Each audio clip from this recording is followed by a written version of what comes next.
Humble yourselves under the mighty hand of God, so that at the proper time he may exalt you, casting all your anxieties on him, because he cares for you.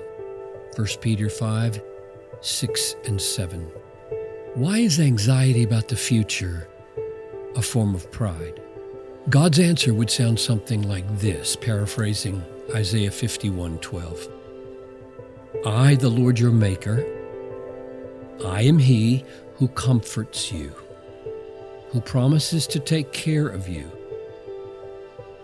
And those who threaten you are mere men who die. So your fear must mean that you do not trust me. And even though you are not sure that your own resources will take care of you, yet you opt for fragile self-reliance rather than faith in my future grace.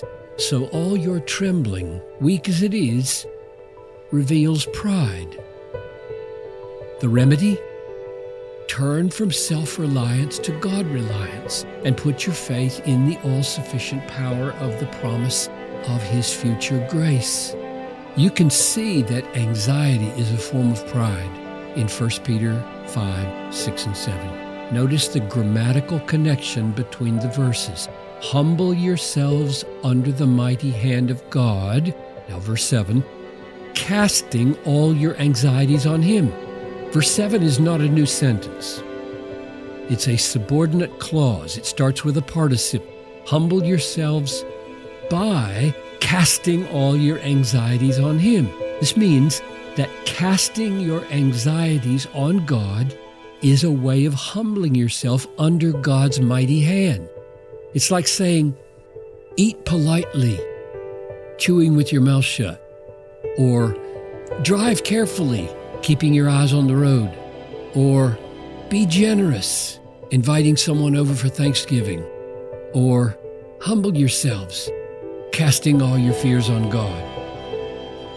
One way to humble ourselves is to cast all our anxieties on God, which means that one hindrance to casting your anxieties on God is pride, which means that undue worry is a form of pride, no matter how weak it looks or feels.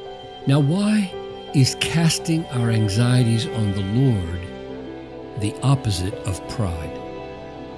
Because pride does not like to admit it has any anxieties or that we can't take care of them ourselves.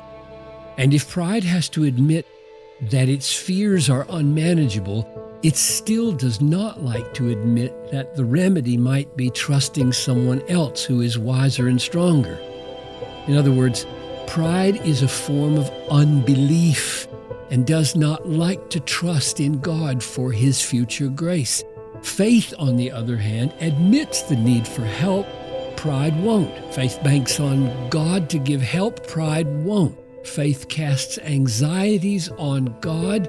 Pride won't. Therefore, the way to battle the unbelief of pride is to admit freely you have anxieties and to cherish the promise of future grace in the words, he cares for you. And then unload your fears onto his strong shoulders.